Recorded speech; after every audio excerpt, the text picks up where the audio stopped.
17장. 들어봐 언니. 점심을 먹은 뒤 런던이 가까워지고 있을 무렵 코니가 말했다. 언니는 진정한 애정이나 진정한 관능 같은 걸 경험해 본 적이 전혀 없어서 그래. 그런 것들을 그것도 한 사람과의 관계에서 경험해 알게 된다는 것은 정말 굉장한 일이야.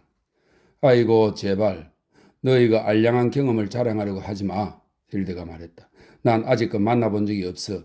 여자한테 자신을 다 내주면서 여자와 친밀한 애정관계를 맺을 수 있는 남자를 말이야. 내가 원하는 건 바로 그런 남자였지. 나는 남자들의 자기만족적인 애정이나 관능 따위에는 별로 관심이 없어. 남자의 귀여운 놀이개감이나 쾌락용 고깃감이 되는 것에 만족할 수는 없다고. 나는 완전하게 친밀한 애정관계를 원했는데 그걸 얻지 못했을 따름이야. 하지만 난 그걸로 충분해. 코니는 이 말을 곰곰이 생각해 보았다. 완전하게 친밀한 관계라. 그녀 생각에 그것은 나 자신에 관한 모든 것을 상대방에게 드러내 보이며 또 상대방도 그 자신에 관한 모든 것을 나에게 드러내 보이는 것을 의미하는 듯 했다. 그러나 그것은 지겨운 일이었다. 그리고 남자와 여자 사이의 그 모든 지긋지긋한 자의식의 과잉이었다. 일종의 질병이었다. 내 생각에 언니는 모든 사람들과의 관계에 있어서 항상 자의식이 지나친 것 같아. 그녀는 언니에게 말했다. 나에겐 적어도 노예근성 같은 것은 없다고 생각해. 힐드가 말했다. 아니야, 그럴지 않을지도 몰라. 언니는 혹시 스스로에 대한 생각의 노예가 되어 있는지도 몰라. 힐드는 전에 들어보지 못한 코니의 이 오만한 말을 듣고는 얼마 동안 말없이 차를 몰았다. 코니, 이 건방진 계집애가 감히 하는 심정이었다. 난 적어도 나에 대한 다른 사람의 생각에 노예가 되어 있지 않아. 더군다나 그 다른 사람이란 게 바로 남편의 하인이거나 한 것도 아니고 말이야. 그녀는 마침내 노골적으로 분노를 드러내며 쏘아붙였다. 그게 그렇지 않다는 건 언니도 잘 알고 있을걸? 코니는 조용히 대답했다. 코니는 언제나 언니가 자신을 지배하도록 내버려 두었다. 하지만 비록 어딘가 마음 한 구석에서 슬퍼하고 있을지라도 그녀는 이제 다른 여자들의 지배로부터 자유로웠다. 아, 그건 본질적으로 하나의 해방이었고 또 하나의 생명을 얻은 것과 똑같았다. 다른 여자들의 그 괴상한 지배와 아집으로부터 자유로워진 것은 말이다. 여자들이란 정말 얼마나 끔찍한 존재인지. 그녀는 아버지와 함께 있게 되어서 기뻤다. 그녀는 언제나 그의 귀염둥이였다. 그녀와 힐드는 펠멜의 작은 호텔에 묵었고 멜컴 경은 클럽에 가 있었다. 그러나 그는 저녁 때 딸들과 외출했고 그들도 아버지와 함께 다니는 것을 좋아했다. 멜컴 경은 여전히 풍채가 좋고 건장했다. 물론 주변에서 급격하게 펼쳐지는 새로운 세상에 대해서는 약간 두려움을 느끼고 있긴 했다. 그는 스코틀랜드에서 두 번째 아내를 맞이했는데 그보다 젊고 더 부자인 여자였다. 그러나 그는 첫 번째 아내에게 그랬던 것과 똑같이 가능한 한 자주 그녀의 곁을 떠나 자유롭게 즐기며 살았다. 코니는 오페라를 보러 갔을 때 아버지 곁에 앉았다. 그는 적당히 살이 찐 편이었고 제법 살찐 넓적다리를 갖고 있었다. 하지만 여전히 억세고 근골이 튼튼했으며 인생을 즐기며 살아온 건강한 남자의 넓적다리였다. 그의 명랑한 이기성, 완고할 정도의 독립성, 후회 없는 관능성, 그 모든 것을 코니는 근골이 단단하고 반듯한 두 넓적다리에서 다 볼 수 있는 듯 했다. 그야말로 남자다운 모습이다. 하지만 이제 아버지는 늙은이가 되어가고 있었고 그건 슬픈 일이었다. 왜냐하면 그의 남성적인 억세고 굵은 두 다리에는 애정의 팽팽한 예민함과 힘 같은 것이 하나도 없었기 때문이다. 그런데 이 애정의 예민함과 힘이란 바로 젊음의 정수라 할 수 있는 것으로서 일단 거기에 생겨나면 결코 죽어 없어지지 않는 것이다. 코니는 인간에게 존재하는 다리라는 것에 대해 새로이 눈을 떴다. 다리는 그녀에게 얼굴보다 더 중요한 것이 되었다. 얼굴은 이제 그다지 진정한 의미를 갖는 것이 못 되었다. 팽팽하게 살아있는 두 다리를 가지고 있는 사람들이 얼마나 적은지. 그녀는 1층 앞쪽의 턱석에 앉아있는 남자들을 바라보았다.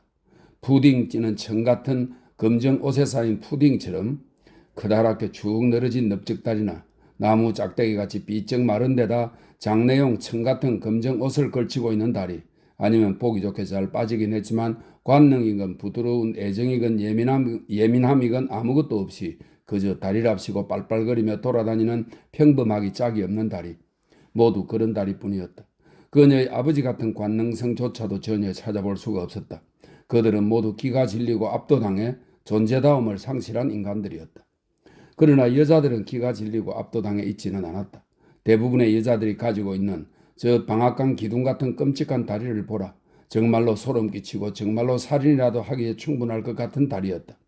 이 밖에 불쌍하도록 가냘픈 꼬챙이 다리, 혹은 비단 양말을 신어 단정하고 깔끔하게 보이지만 생명의 표정이라고는 조금도 없는 다리. 실로 끔찍하기 짝이 없었다.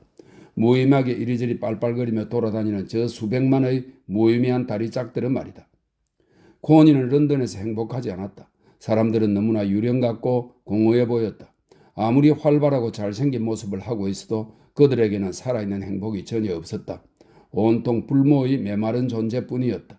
그렇지만 코니에게는 행복에 대한 여자로서의 맹목적인 갈망이, 행복을 보장받고 싶어하는 강렬한 갈망이 있었다. 파리에서는 그래도 어쨌든 약간의 관능이 아직 남아있는 것을 그녀는 느꼈다. 그러나 그것은 참으로 지치고 피곤하고 기진맥진해진, 부드러운 내정의 결핍으로 인해 기진맥진해진 관능이었다. 파리는 슬픈 곳이었다. 세상에서 가장 슬픈 도시 중의 하나였다.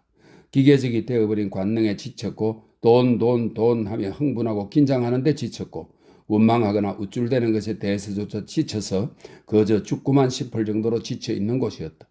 다만 그러면서도 아직은 충분히 미국화나 런던화가 안 되어서 그 지친 모습을 기계적으로 추대는 지그춤으로 덮어 감추지는 못하고 있었다. 아, 남자다움을 뽐내는 저 사내들, 저 놈팡이들, 저 제비족, 저 훌륭한 만찬을 즐기는 남자들. 그들은 얼마나 지친 모습인지. 부드러운 애정을 조금씩 주고받지 못해 그토록 지치고 기진맥진해 있는 것이었다. 한편 유능하고 이따금 매력적이기도 한 여자들은 진정한 관능의 실체에 대해 한두 가지 알고 있긴 했다. 그 점에서 그들은 지거춤을 추대는 영국의 여자들보다 나은 셈이었다. 이 지거춤은 보통 4분의 3박자의 빠르고 경쾌한 춤을 말합니다. 그러나 그들은 부드러운 애정에 대해서는 훨씬 더 모르고 있었다. 메마른 의지의 끝없는 긴장으로 말라버린 채 그들 역시 지쳐서 기진맥진해져 가고 있었다. 인간 세상은 그저 기진맥진해져 가고 있을 뿐이었다. 어쩌면 그것은 완전히 파괴적인 것으로 일종의 무정부적인 혼란 상태로 변할지 몰랐다. 클리프드와 그의 보수적인 무정부 상태 같은 것으로 말이다. 어쩌면 그것은 그다지 오랫동안 보수적으로 있지도 않을 것이다. 그것은 어쩌면 아주 급진적인 무정부 상태로 진행해 갈지도 몰랐다. 코니는 세상이 두려워 움츠러드는 느낌이었다. 이따금씩 볼바르 산책길이나 불륜유 숲이나 릭상부르 공원 등을 거닐면서 잠깐 행복한 기분이 들 때도 있었다. 그러나 파리는 이미 미국인들과 영국인들, 즉 기이한 제복을 입은 이상한 미국인들과 외국에서 흔히 볼 수 있는 그 절망스럽게 짝이 없는 역겨운 영국인들로 가득 차 있었다. 그녀는 마침내 그곳을 떠나 여행을 계속하게 되어 기뻤다. 갑자기 날씨가 더워졌는데 그래서 힐드는 차를 몰고 스위스를 지나 브레네르 고개를 넘고 그 다음 돌로미티케 산맥을 통해서 베네치아로 갔다. 힐드는 일을 꾸려나가고 운전도 하는 등 모든 일에서 주도적인 역할을 하고 싶어 했다. 반면 코니는 그냥 얌전히 있는 것으로 아주 만족했다. 정말로 아주 멋진 여행이었다. 하지만 코니는 계속해서 혼자 속으로 중얼거렸다. 난 왜 진정으로 흥이 나질 않는 걸까? 난 왜 진정으로 짜릿한 즐거움을 전혀 느끼지 못할까? 풍경에 대한 관심이 더 이상 진정으로 생기질 않다니 정말 끔찍한 일이야. 하지만 아무리해도 관심이 생기지 않는 걸 끔찍한 일이야. 난 마치 루체른 호수를 건너면서 산과 푸른 호수가 있다는 것조차 알아보지 못했다는 성 베르나르두스와 같아. 난 그저 풍경을 즐기고 싶은 생각이 더 이상 나지 않을 뿐이야. 사실 그런 것을 꼭 열심히 보아야 할 필요가 어디 있지? 그럴 필요가 어디 있냐고. 난 그러고 싶지 않아. 그랬다. 그녀는 프랑스, 스위스, 티롤 지방 또는 이탈리아 등 그 어디서도 진정한 흥미를 느끼지 못했다. 그녀는 그저 차에 실려 그 모든 곳을 지나쳤을 따름이었다. 그리고 그 모든 곳은 라그비보다 오히려 더 비현실적이었다. 그 끔찍한 라그비보다도 말이다. 그녀는 프랑스나 스위스, 이탈리아 모두 결코 다시 보지 못한다 하더라도 상관없으리라는 느낌이 들었다. 이곳들은 계속 이렇게 머물러 있을 것이다. 라그비가 오히려 더 현실적인 곳이었다. 그럼 사람들은 어떤가? 사람들은 차이가 거의 없이 모두 똑같았다. 모두들 그녀에게서 돈을 뜯어내리는 마음밖에 없었다. 그리고 여행자들의 경우는 억지로라도 즐거움을 끌어내리는 마음밖에 없었는데 그것은 마치 돌에서 피를 쥐어짜 내려고 하는 것과 같은 억지였다. 불쌍한 산들, 불쌍한 풍경들, 짜릿한 흥분을 일으키고 즐거움을 주도록 그것들은 모두 계속해서 쥐어 짜내고 또 짜내져야만 했다. 그저 작심이라도 한 듯이 즐기고자 달려드는 이 사람들은 도대체 뭘 어쩌자는 속셈인가? 그래, 코니는 속으로 혼자 말했다. 차라리 라그비가 낫겠어. 거기서는 한가로이 돌아다니며 조용히 지낼 수 있고 뭘 열심히 구경하거나 꾸며서 행동하는 짓 따위를 할 필요가 전혀 없지. 즐기는 체하는 이 관광객 연기 행위는 정말 너무나 절망스럽도록 굴욕적인 짓이야. 정말 가소로운 헛수작이야. 그녀는 라그비로 돌아가고 싶었다. 심지어 클리퍼드, 가리난 불구자인 클리퍼드에게라도 돌아가고 싶었다. 어쨌든 적어도 그는 이 떼거지로 들끓는 휴가꾼 무리만큼 어리석은 존재는 아니었다. 그러나 내면적인 의식 속에서 그녀는 그 다른 남자와의 접촉을 끊지 않고 있었다. 그녀는 그와의 연결점을 놓쳐서는 안 되었다. 그걸 놓쳐서는 정말 안 되었다. 그랬다가는 길을 잃고 헤맬 것이다. 이 쓰레기같이 천박한 졸부들과 향락족의 세상에서 길을 잃고 헤맬 것이다. 이 향락족, 이 절기자판, 그건 또 다른 형태의 현대적 질병이었다. 그는 메스트라에서 차를 보관소에다 맡기고는 전기 여객선을 타고 베네치아로 건너갔다. 아름다운 여름날 오후였다.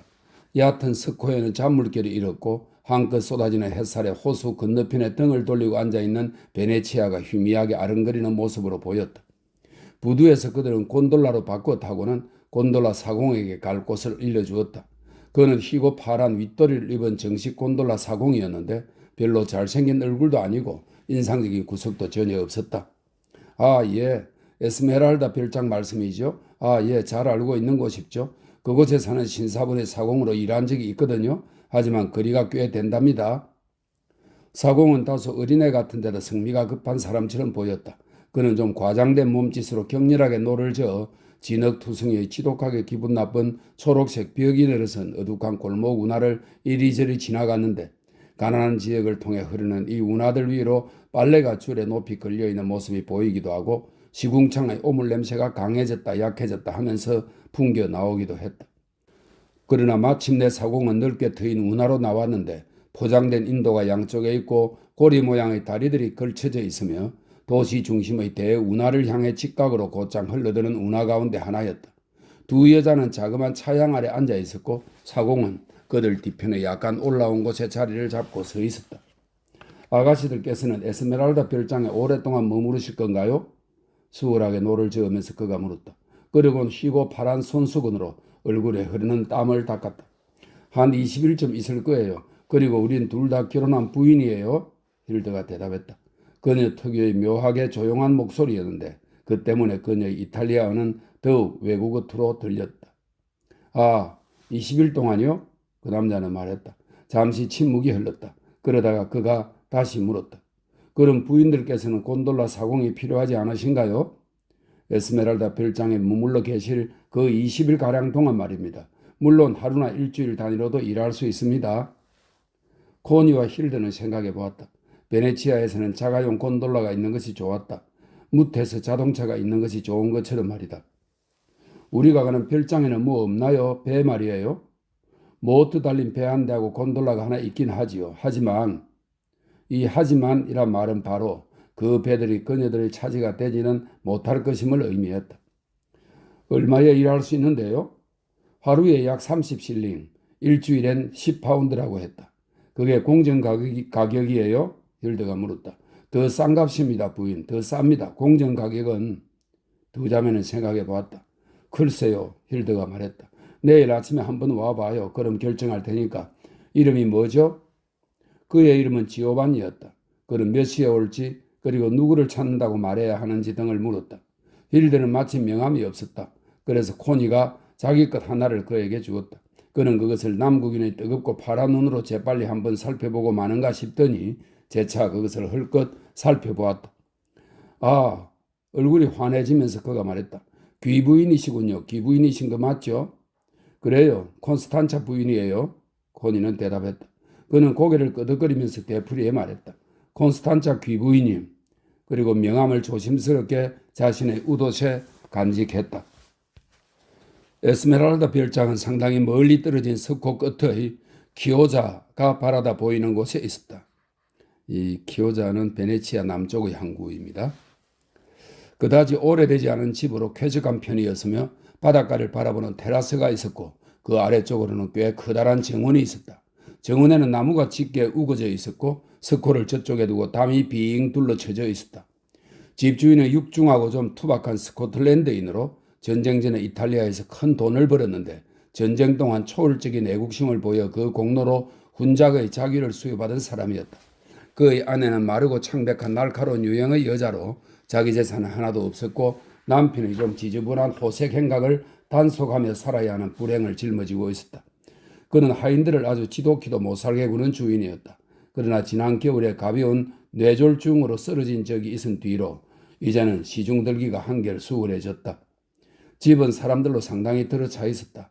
멜컴 경과 그의 두 딸 말고도 7명이 더 있었는데 스코틀랜드인 부부가 역시 두 딸을 데리고 와 있었고 미망인인 젊은 이탈리아 백작 부인, 젊은 그루지아 공자, 그리고 아직 젊은 편인 영국인 목사 등이 머무르고 있었다.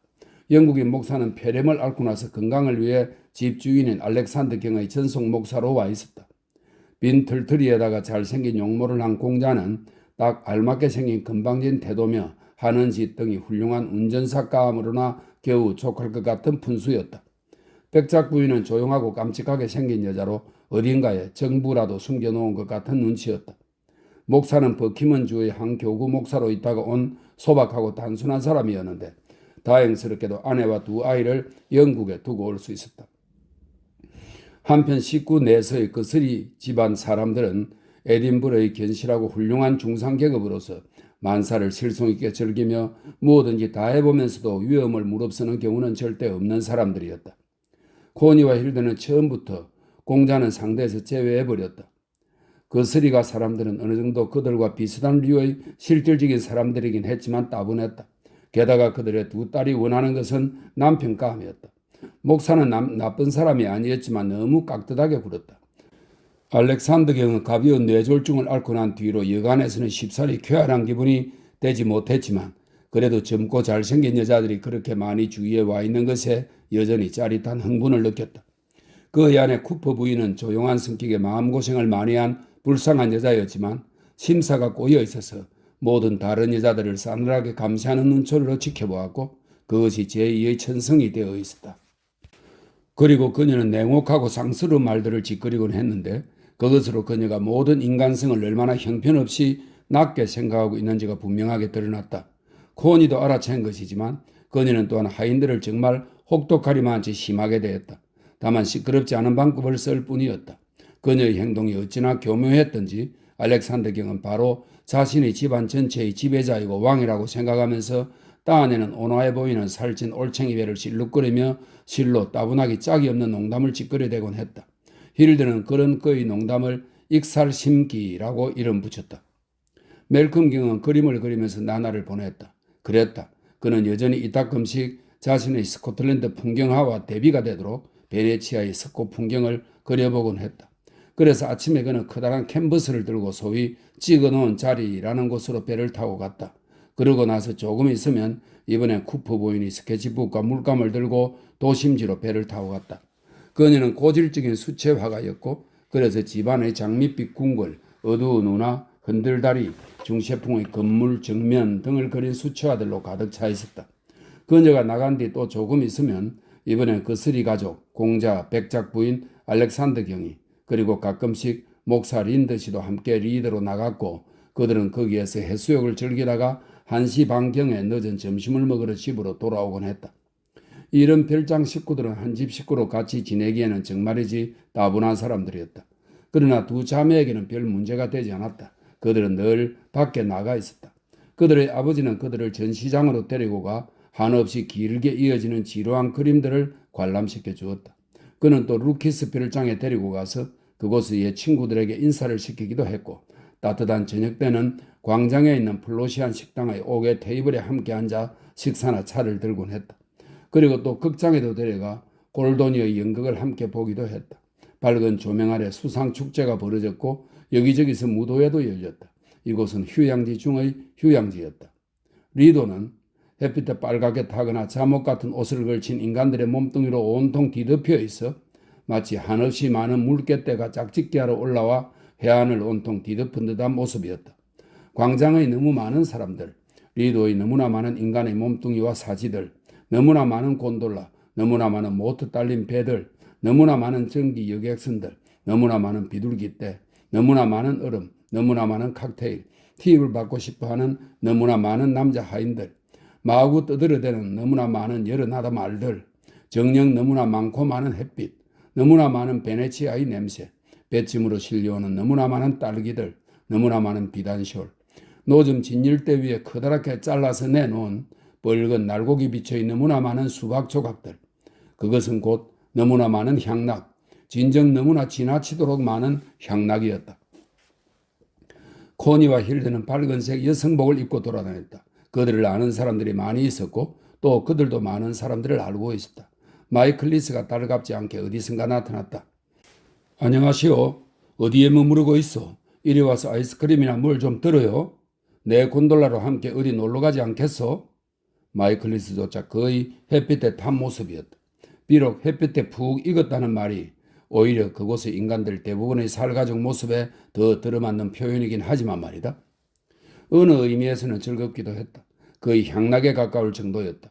그러나 어쨌든 칵테일을 마시되고 따스한 물속에 누워있거나 뜨거운 태양 아래 뜨거운 모래밭 위에서 일광욕을 하고 따뜻한 밤에 어느 남자와 아랫배를 비벼대며 재즈를 쳐대고 그러다가 얼음으로 기분을 시키는 등 그 모든 것은 완전히 마취제였다. 그리고 그것은 바로 사람들 모두가 원하는 것, 곧 일종의 마약이었다. 느릿느릿 흐르는 물도 마약이었고 태양도 마약이었고 재즈도 마약이었으며 담배도 칵테일도 얼음도 베르무트도 모두 마약이었다. 마약에 취해버리기, 향락에 빠지기, 오직 그뿐이었다. 힐드는 이렇게 마약에 취하는 것을 반쯤은 즐겼다. 그녀는 모든 여자들을 바라보면서 그들에 대해 추측해보기를 즐겼다. 여자들은 같은 여자들에게 엄청난 관심을 보였다. 저 여자 하고 있는 모습 좀 봐. 저 여자는 어떤 남자를 사로잡은 걸까? 어떤 재미를 보고 있는 것일까? 남자들은 하얀 플란넷 바지를 입은 커다란 개화도 같은 꼴을 하고서 가볍게 다독거림을 받거나 뒹굴어댈 수 있기를, 아니면 어느 여자의 아랫배를 자기 아랫배에다 착 붙이고 재즈를 출 수 있기를 기다렸다. 힐드는 재즈를 좋아했는데 그 이유는 자신의 아랫배를 소위 남자라는 어떤 상대방의 아랫배에다 착 붙이고는 그로 하여금 내장의 중심으로부터 그녀의 움직임을 이끌게 하면서 이리저리 방안을 춤추며 돌아다닐 수 있고, 또 그런 다음 그에게서 떨어져 나와서는 저작자를 언제 봤나 하는 듯이 싹 무시해버릴 수 있기 때문이었다. 남자는 그저 이용 대상일 뿐이었던 것이다. 가엾게도 코니는 즐겁지가 않았다. 그녀는 재즈를 추고 싶지 않았는데 그 이유는 그저 자신의 아랫배를 어느 작자의 아랫배에다 착 붙이고 있을 수가 없었기 때문이다. 리도의 덩어리처럼 밀집해 있는 거의 나체에 가까운 육체들의 무리가 그녀는 싫었다. 그 많은 사람들이 다 몸을 적시기에는 물도 거의 충분하지 않은 것 같았다. 그녀는 알렉산더 경과 쿠퍼 부인이 마음에 들지 않았다. 또 마이클 리스든 그 밖의 어느 누구든 자신을 뒤따라다니는 것을 원하지 않았다. 제일 즐거운 때는 힐드를 설득해 석호 건너편 저 멀리 떨어진 곳 어딘가의 외딴 자갈 해변 같은 데로 함께 건너갈 때였다. 거기서 그들은 곤돌라를 해변의 기슭 안쪽에서 기다리도록 해놓고 둘이서만 아주 한적하게 해수욕을 할 수 있었다. 그럴 때면 지오바니는 다른 곤돌라 사공을 데리고 와서 그를 돕게 했는데 거기까지 거리가 먼 데다 혼자서는 뜨거운 햇볕에 땀이 너무 지독하게 흐르기 때문이었다. 지오바니는 아주 친절했다. 이탈리아 사람들이 그렇듯이 다정했고 그러면서도 열정적인 면이 전혀 없었다. 이탈리아 사람들은 열정적이지 않다. 열정이란 것은 깊이 쌓인 감정의 축적에서 나오는 법이다. 이탈리아 사람들은 쉽게 감동하며 흔히 다정스럽게 굴곤 하지만 어떤 종류의 열정이든 그것을 지속적으로 간직하는 경우는 거의 없다. 그리하여 지오바니는 과거에 여러 괴짝 분량은 될 만큼 많은 부인네들에게 그랬던 것처럼 이번의 두 귀부인네에도 헌신적으로 봉사하고 있었다. 그들이 원하기만 한다면 언제든지 자신의 몸을 팔 준비가 되어 있었다. 즉 그는 내심 은근히 그들이 자기를 원하지 않나 하고 기다리고 있었다. 귀부인들은 상당히 후하게 값을 치러줄 테고 그러면 그 돈은 아주 유용하게 쓰일 것이다. 왜냐하면 그는 막 결혼을 하려는 참이기 때문이었다. 그는 자신의 결혼에 대해 그들에게 이야기했고 그들은 적당히 관심을 보여주었다. 그는 스코 건너편의 어느 외딴 기슭을 찾아가는 이 뱃놀이가 바로 그런 거래를 위한 것이라고 생각했다. 연애, 즉 정을 통하는 거래 말이다. 그래서 그는 도와줄 동료를 하나 데리고 왔다. 단지 배만 젓는 게 아닌 먼 길일 것이기 때문이다. 게다가 따지고 보면 부인네들도 두 사람이니까 짝이 맞기도 했다.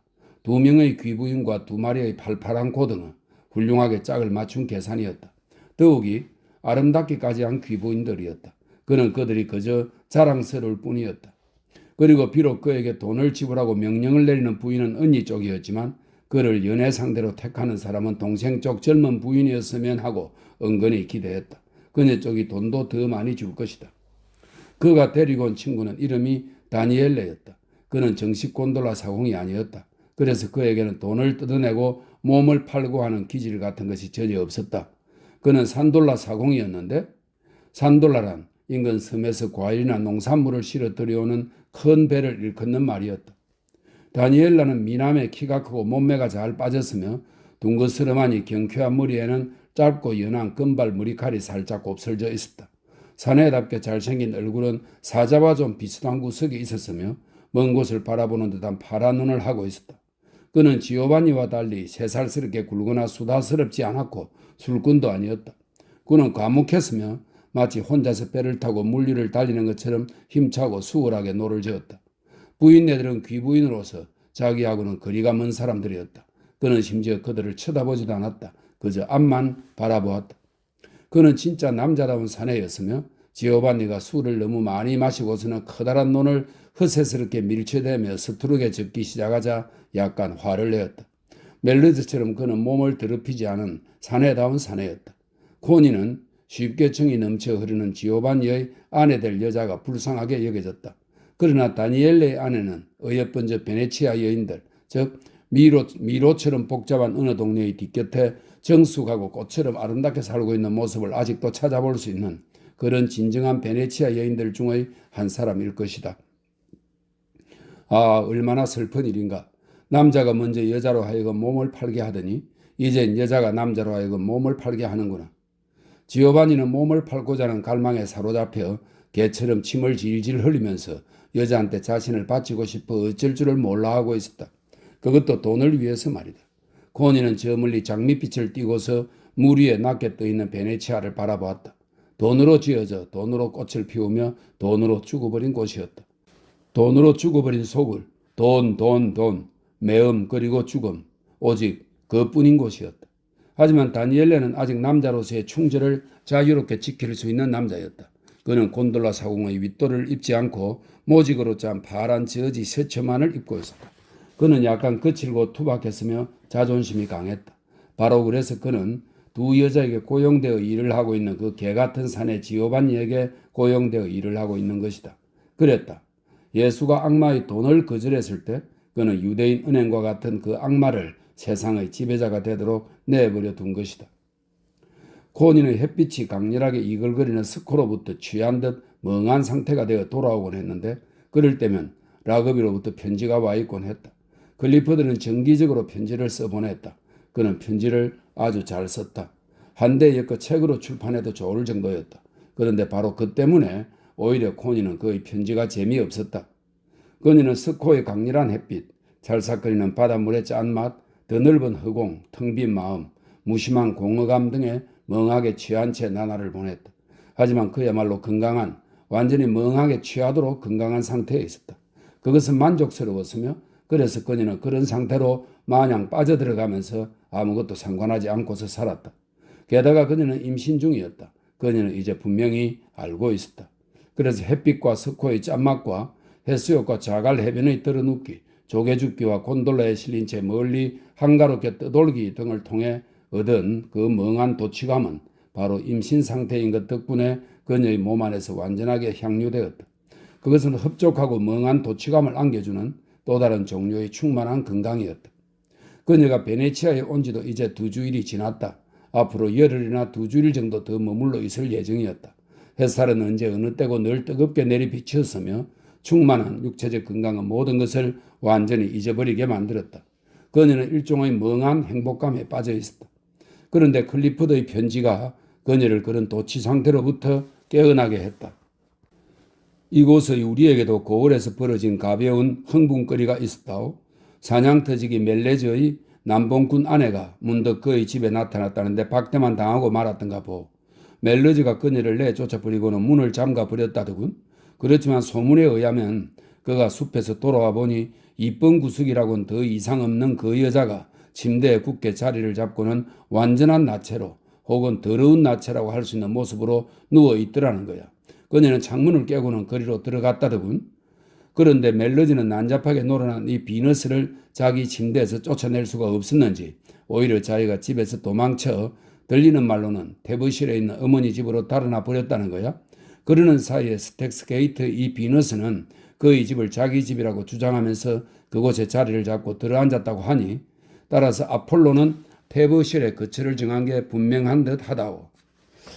아폴로는 태양, 건강, 음악시, 예언 등을 지배하는 그리스 신으로 여기서 멜러지를 빗대어 표현한 것이라고 설명하고 있습니다.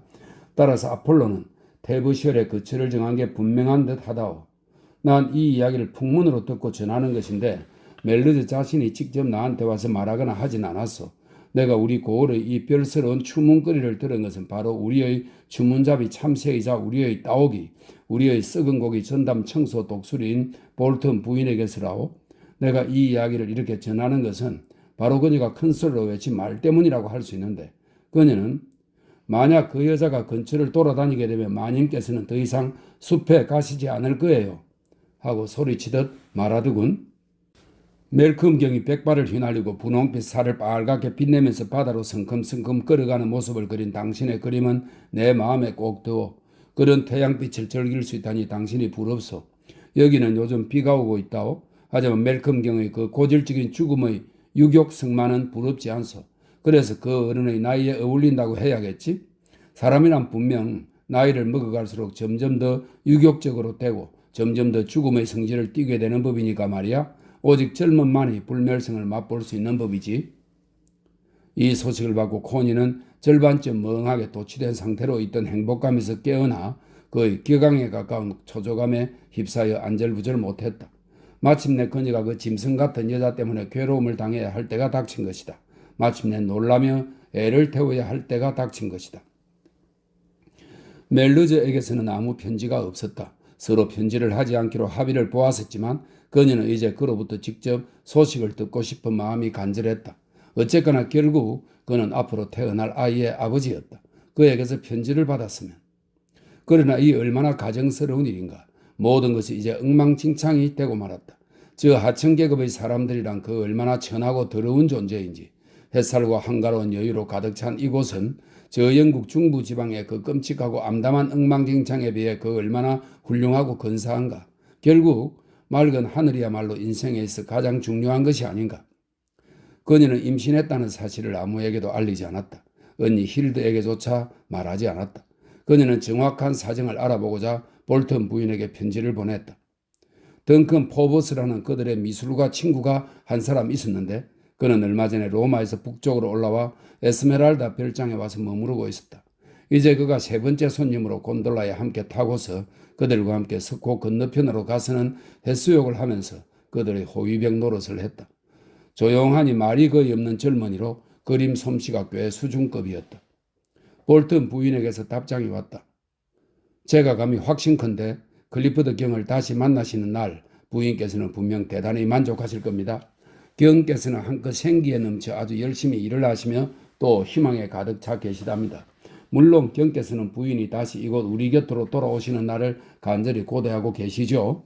부인께서 안 계시니 집안에 어쩐지 활기가 없는 듯하고 그래서 저희들도 모두 마님께서 저희 곁으로 다시 돌아오실 날을 손꼽아 기다리고 있답니다. 멜르지 씨에 대해 말씀드리자면 클리포드 경께서 부인께 이야기를 얼마나 전해주셨는지 모르겠습니다만 어느 날 오후에 그의 아내가 갑자기 돌아온 모양입니다. 그가 숲에서 돌아와 보니 그 여자가 문강 계단에 앉아 있더랍니다. 그 여자는 자기가 그의 법적 아내이므로 그에게 돌아온 것이며 다시 그와 함께 살기를 원한다. 따라서 그는 자기와 이혼하지 못할 것이다 라고 말을 했다 합니다. 아마 멜르드 씨가 이혼하려고 애쓰고 있었나 봅니다. 하지만 멜르드 씨는 그녀와 어떠한 관계도 맺으려고 하지 않았고 그녀를 집안에 들이려고도 하지 않았으며 그 자신도 역시 들어가지 않았다고 합니다. 그는 문도 열지 않은 채 그대로 다시 숲으로 돌아가 버렸답니다. 하지만 어두워진 뒤에 그가 돌아와 보니 집을 부수고 들어간 흔적이 있어 그는 그 여자가 무슨 짓을 저질렀는지 보러 2층으로 올라갔는데 글쎄 거기에 그 여자가 걸레 쪼가리 하나 걸치지 않은 채 침대에 누워 있더라는 겁니다. 그는 그녀에게 돈을 주겠다고 했지만 그녀는 자기가 그의 아내이며 따라서 그는 자기를 받아들여야 한다고 우기더랍니다. 그들이 그 어떤 종류의 소동을 벌였는지는 저도 잘 모릅니다. 다만 그의 어머니한테서 그 일을 대충 들어서 알고 있을 뿐인데 그의 어머니도 아주 굉장히 흥분해 있더군요. 우선 그는 그 여자한테 다시 그녀와 함께 사느니 차라리 죽고 말겠다고 하고는 자기 물건을 챙겨서 곧장 대부실 언덕에 있는 그의 어머니 집으로 갔다고 합니다. 그날 밤을 거기에서 보낸 그는 다음날 이문을 통해서 숲으로 가는 등 자기 집 근처에는 얼씬도 하지 않았답니다. 그래서 그날 그는 아내와 마주친 적이 없었던가 봅니다. 하지만 그 다음날 그 여자가 베글리에 있는 자기 오빠 댄의 집에 나타나는데 욕을 하고 소란을 피우면서 떠들어대기를 자기는 그의 법적 아내인데 그동안 그가 여자들을 집에 끌어들여 놀아놨다는 겁니다. 그리고 그 근거로 그의 서랍 속에 웬 향수병이 있었다느니 잿더미 위에는 필터가 금빛인 담배꽁초가 박혀 있었다느니 하면서 뭔지 잘 모를 온갖 얘기를 줄줄이 늘어놓더랍니다. 게다가 그 후로 우체부 브래드 커크까지 나서가지고는 자기도 어느 날 아침 일찍 누군가가 멜르드시 침실에서 이야기하는 소리를 들었는데 그때 자동차 한 대가 멜르드시 집 근처 오솔길에 서 있더라 하고 떠버리고 있는 모양입니다. 멜르드시는 계속 그의 어머니 집에 묵으면서 이문을 통해 숲으로 일하고 다녔고 그 여자도 계속 그의 집에 묵고 있었던 것 같습니다. 그러니 뭐 입방아가 끝이 없었죠. 그래서 마침 멜르드시는 톰 필립스하고 그 집으로 가서 가구와 침구를 대부분 가져와 버리고 펌프의 손잡이도 나사를 풀어 빼버렸답니다. 그래서 그 여자는 어쩔 수 없이 그 집을 떠나야 했지요. 하지만 그 여자는 스택스 게이트로 돌아가는 대신 베글리로 가서는 스페인 부인네 집에 방을 얻어 들어갔답니다. 시누이가 받아주려고 하지 않았기 때문이죠. 어쨌든 그러고 나서 그 여자는 멜르드시 어머니 집으로 계속 찾아가서는 그를 붙잡으려고 했답니다. 그러면서 그가 그의 집에서 자기와 잠자리를 같이 했다고 맹세하는가 하면 또 그가 자신에게 생활비를 지불하도록 만들기 위해 변호사한테 가기도 했다더군요. 그녀는 몸집이 상당히 커졌고 전보다 더 쌍스러워진 데다 황소처럼 힘이 세졌답니다. 그녀는 멜르드시에 대해 정말 끔찍한 말들을 찌꺼리며 돌아다니고 있는데 그가 여자들을 집으로 어찌어찌 끌어들였다느니 자기와 결혼했을 때 자기에게 어찌어찌 행동했다느니 자기에게 지저분하고 짐승 같은 짓을 했다느니 하면서 뭔지 모를 온갖 나쁜 소리를 줄줄이 늘어놓는답니다. 여자가 일단 말을 벌리기 시작하면 그 얼마나 지독히 못되게 굴 수 있는지 정말로 끔찍할 뿐입니다. 그 여자가 아무리 천하고 지저분하다 할지라도 그녀의 말을 믿는 사람이 있기 마련이고 그러면 어느 정도는 더러운 낙인이 찍힐 수밖에 없지요. 정말이지 멜르드시가 여자들한테 지저분하게 짐승처럼 구는 남자들 중에 하나라고 암시하는 그 여자의 작태는 그저 경악스러울 따름입니다. 그런데 세상 사람들은 누구에 대한 것이든 헐뜯는 말이라면 특히 그와 같은 험담이라면 그저 얼씨구나 하며 곧장 믿어버리고 말지요. 그 여자는 그가 살아있는 한 결코 그를 내버려 두지 않겠다고 공언하고 다닌답니다.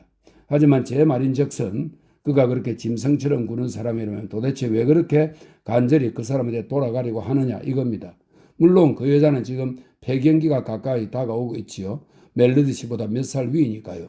그래서 그런 쌍스럽고 난폭한 여자들은 폐경기가 닥쳐오면 언제나 좀 제정신을 잃고 날튄답니다. 이것은 코니에게 아주 고약한 타격이었다. 이제 정말 영락없이 바로 그녀가 받아야 할 몫의 천함과 지저분함이 닥쳐오고 있는 것이다. 그녀는 그가 버사쿠츠 같은 여자를 미리 청산해버리지 못한 것에 대해 화가 났다. 아니, 도대체 그런 여자와 결혼을 한 것부터 화가 났다. 어쩌면 그에게는 지저분한 것에 대한 어떤 갈망 같은 것이 있는지도 몰랐다. 코니는 그와 함께 보냈던 마지막 밤을 기억에 떠올리고는 몸서리를 쳤다.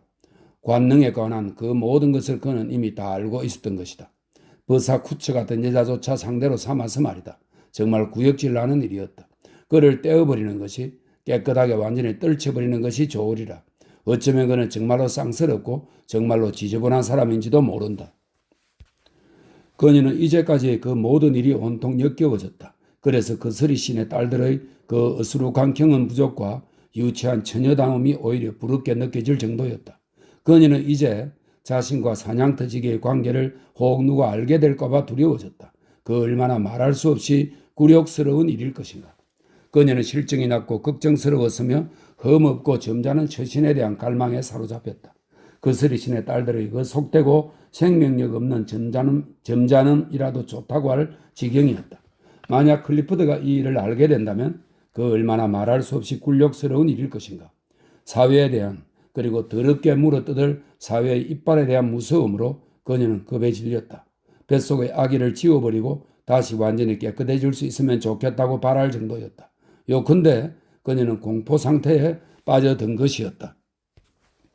향수병에 대해 말하자면 그건 그녀의 어리석음에서 비롯된 것이었다. 서랍 속에 있는 그의 손수건 한두 장과 셔츠에다 향수를 뿌려주고 싶은 마음을 그녀는 억누를 수가 없었는데 그야말로 어린애같이 유치한 마음에서 한 짓이었다. 그러고는 반쯤 남은 조그만 코티 산제비꽃 향수병 하나를 그의 옷가지 사이에다 남겨두었던 것이다. 그가 그 향수 냄새를 맡고 자기를 기억해 주었으면 하고 바라는 마음에서였다. 담배꽁초는 힐드가 버린 것이었다. 그녀는 덩큰 포버스에게 조금이나마 털어놓고 이야기해보지 않을 수 없었다. 자기가 사냥터지기와 연인 사이라고는 말하지 않고 그저 그가 마음에 드는 사람이라고만 했다. 그러고는 그의 내력을 포버스에게 들려주었다. 글쎄 두고 보십시오. 포버스가 말했다. 세상은 그 사람을 쓰러뜨려 처치해버릴 때까지 결코 가만히 있지 않을 겁니다. 중상계급으로 기어 올라갈 기회가 있었는데 그걸 거절한 사람이라면 그리고 자신의 섹스를 지키고 옹호하고자 하는 사람이라면 세상은 그를 절대 가만두지 않고 해치워버리려 할 것입니다.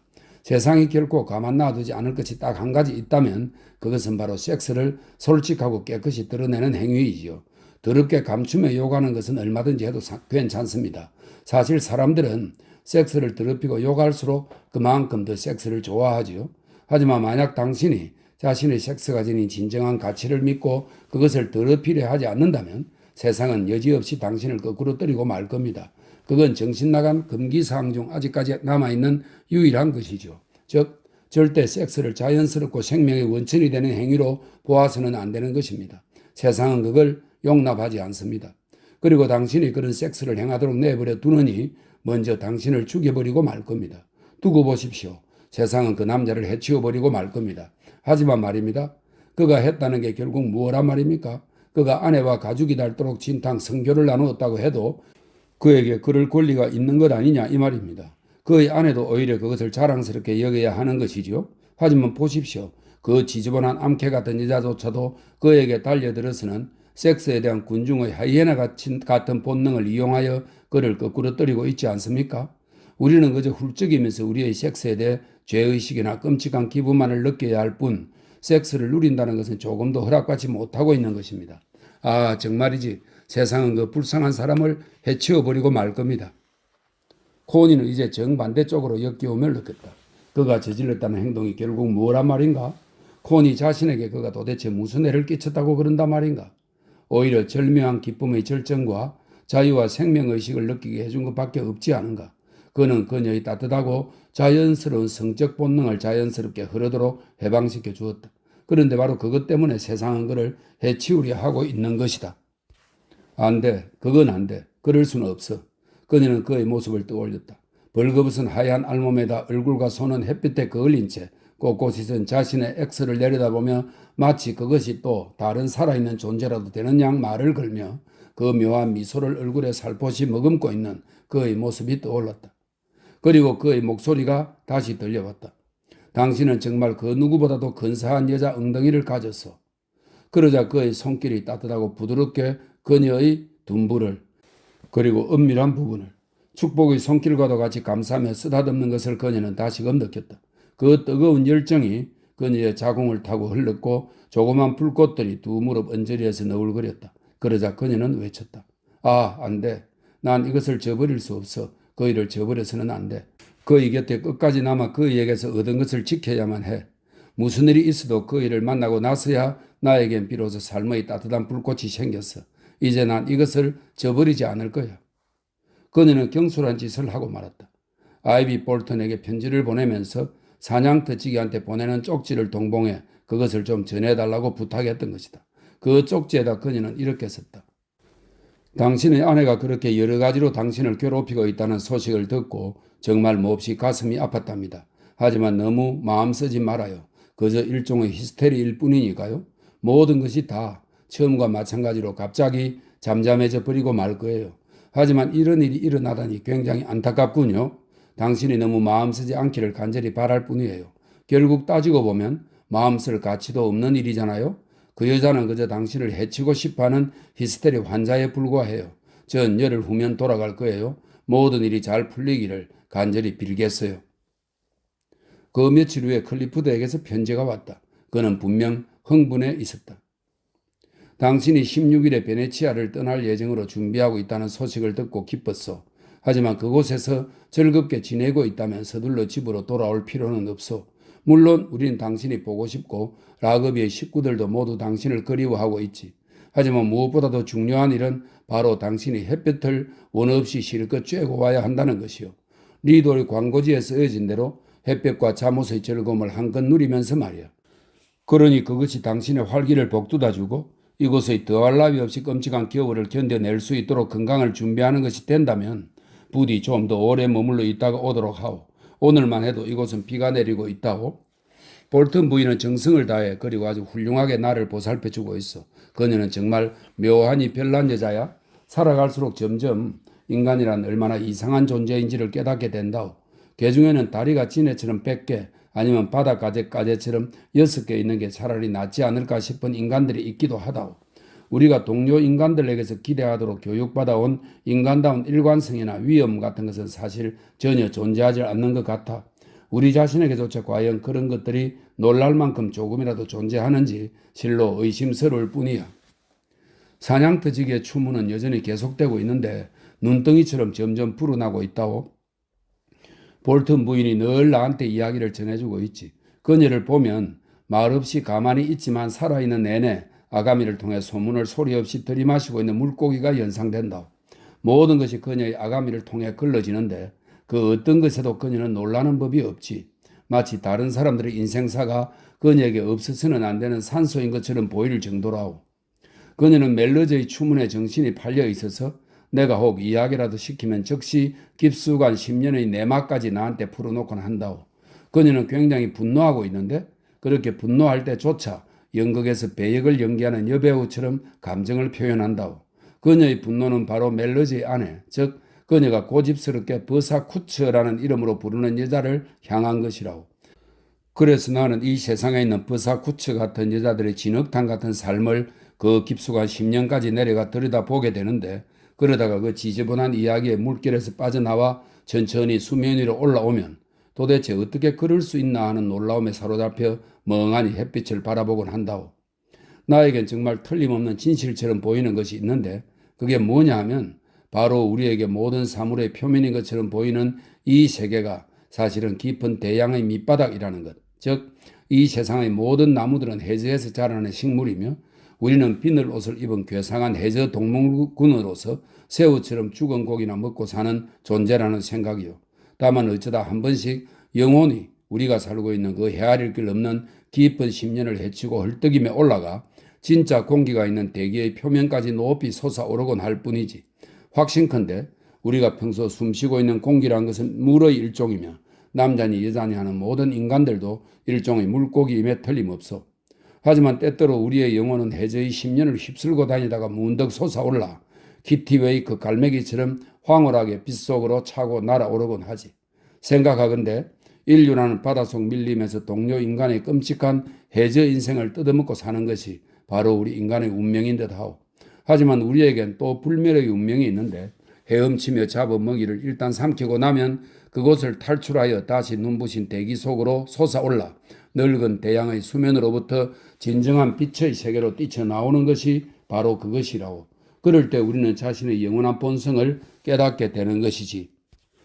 볼튼 부인의 이야기를 들을 때면 나는 저 아래 심해 속으로 인간의 비밀을 지닌 물고기가 꿈틀거리며 헤엄치고 있는 바다 밑 저 아래로 뛰어드는 것 같은 느낌이 든다오.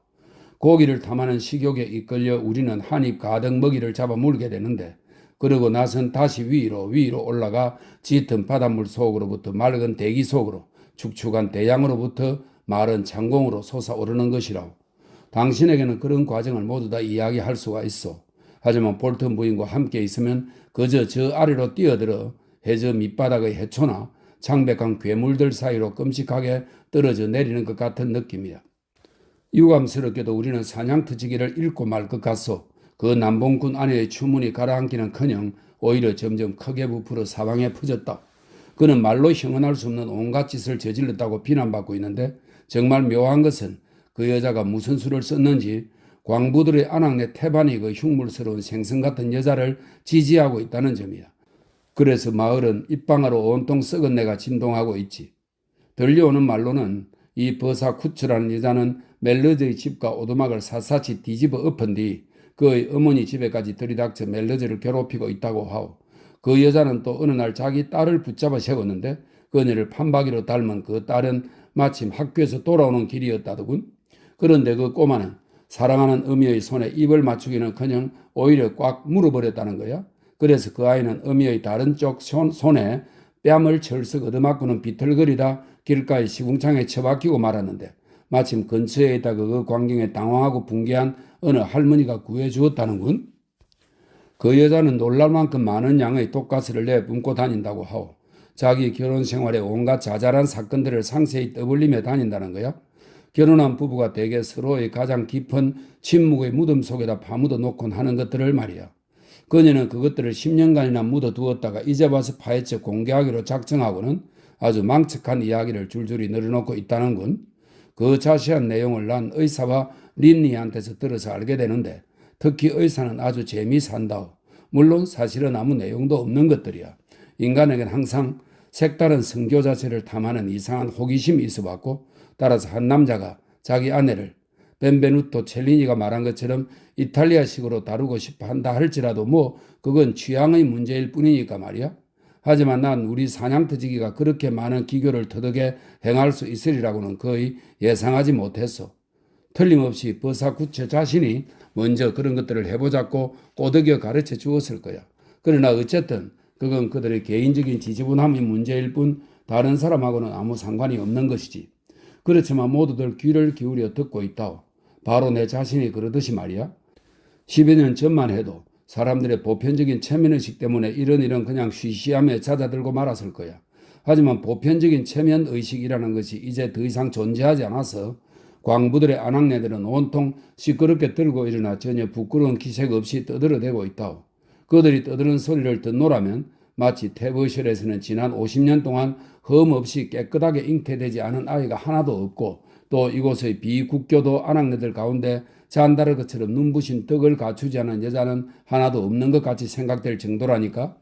우리의 존경스러운 사냥터지기는 라블레적인 기미를 좀 지니고 있다는 사실로 인해 이 라블레는 프랑스의 풍자 작가입니다.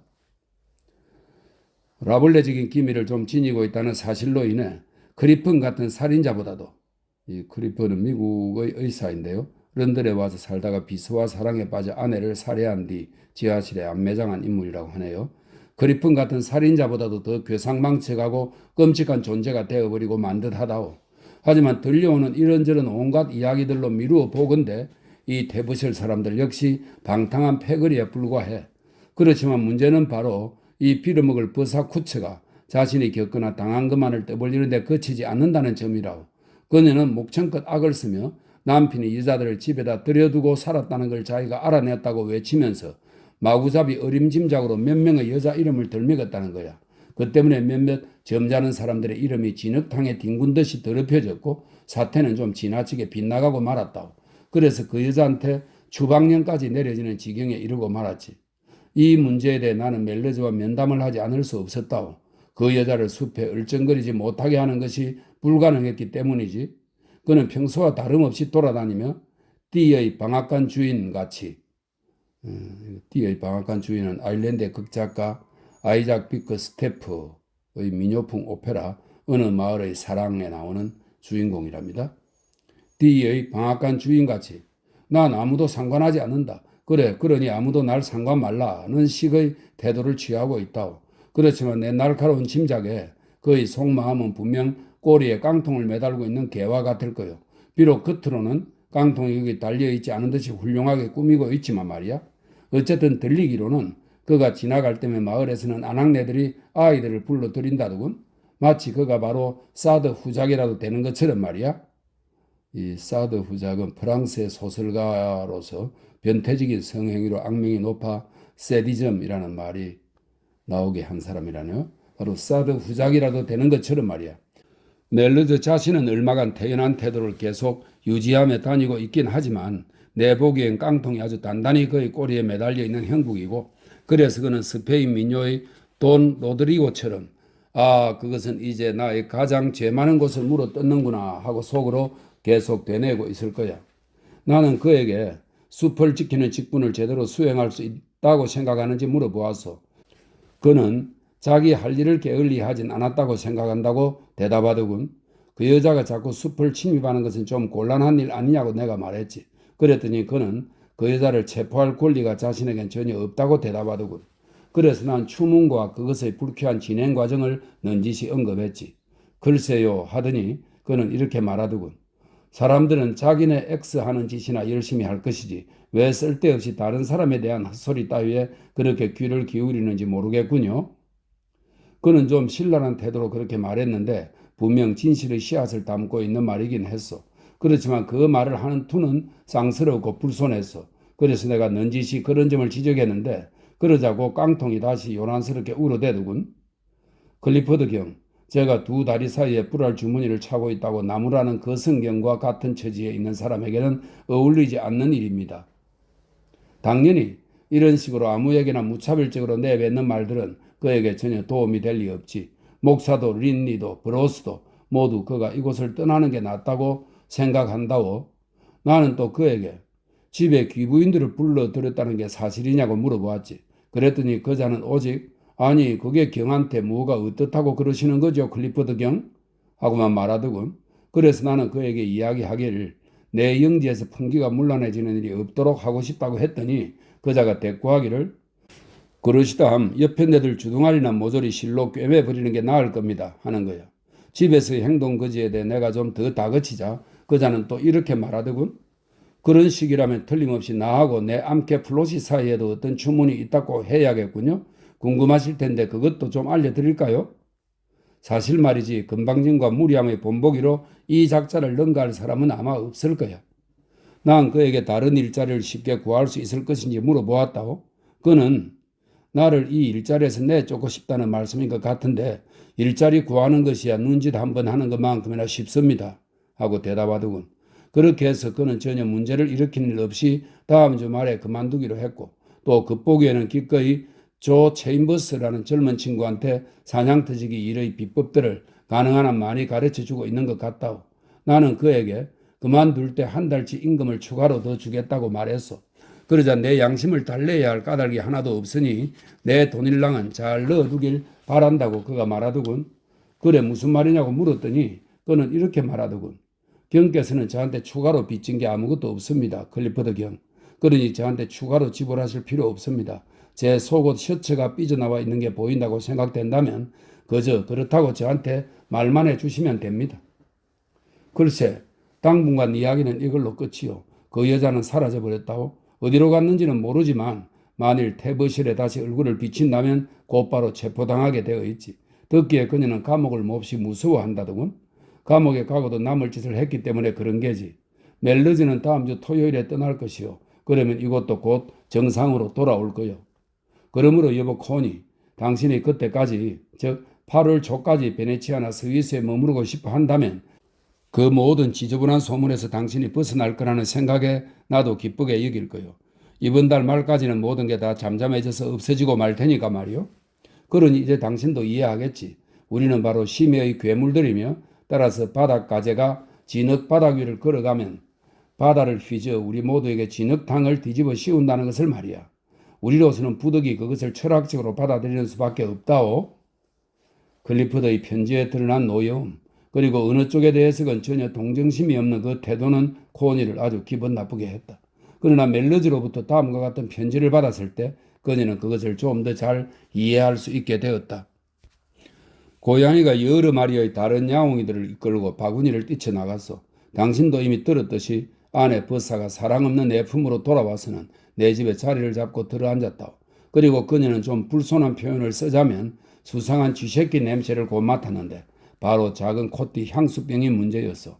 그 후 적어도 며칠 동안은 그 밖의 다른 증거를 찾아내지 못했는데 그러다가 그 태워버린 사진에 대해 악다구니를 쓰기 시작했다.